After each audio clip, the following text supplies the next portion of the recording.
ഇങ്ങനെയുള്ള സമ്മേളനങ്ങൾ കൂടുമ്പോൾ പ്രത്യേകിച്ച് ദേവിയുടെ സന്നിധിയിൽ ആചാര്യന്മാർ പറയുന്നത് യോഗിനോ മുക്തസംഘാശ്ച മുക്തികാമ മുമുക്ഷവ താമേവ സമവാസത്തെ യോഗിയും വിശ്വേശ്വരി ദേവി വിശ്വേശ്വരിയും ശിവാം എന്നാണ് പറയുക. അതായത് ഇങ്ങനെയുള്ള സ്ഥലങ്ങളിൽ ഇരിക്കുമ്പോൾ മുക്തികാമന്മാരായിട്ട് മുമുക്ഷന്മാരായിട്ട് മുക്തകാമന്മാരായിട്ട് മുമുക്ഷുക്കളായിട്ട് മോക്ഷേശ്വരായിട്ടുള്ള അനേകം മഹർഷിമാര് സൂക്ഷ്മ ശരീരികളായിട്ടുണ്ടാകുന്നതാണ്.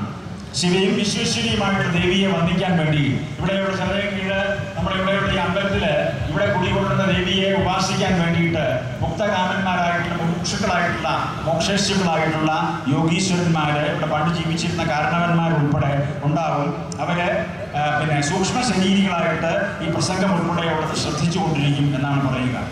മുക്തസംഗമന്മാരായ മുക്തകാമന്മാരായ മോക്ഷേശ്വരായ യോഗിമാര് ശിവയും വിശ്വേശ്വരിയുമായിട്ടുള്ള ദേവിയെ ഉപാസിച്ചുകൊണ്ട് സൂക്ഷ്മ ശരീരത്തിൽ ഇവിടെയൊക്കെ തന്നെ ഉണ്ടാകും സത്സംഗം ശ്രദ്ധിക്കാൻ എന്നാണ് പറയുക. എന്താണ് ദേവിയുടെ മഹത്വം? ദേവിയുടെ അപാരമായിട്ടുള്ള മഹിമയെക്കുറിച്ച് രണ്ട് വാക്ക് പറഞ്ഞ് ഈ പ്രസംഗം അവസാനിപ്പിക്കാം. അനേക കോടി നാവുകൾ അനേക കോടി വർഷങ്ങൾ നിരന്തരമായിട്ട് ചലിച്ചാൽ പോലും ഒരിക്കൽ പോലും പറഞ്ഞു തീർക്കാൻ പറ്റാത്ത അത്രമാത്രം വലിയ മഹത്വമാണ് ദേവിക്കുള്ളത്. എന്താണ് എന്ന് പറയുകയാണ്. ദേവിയെ പണ്ടുകാലത്ത് നമ്മൾ ആരാധിച്ചിരുന്നത് ശ്രീചക്രത്തിലാണ്.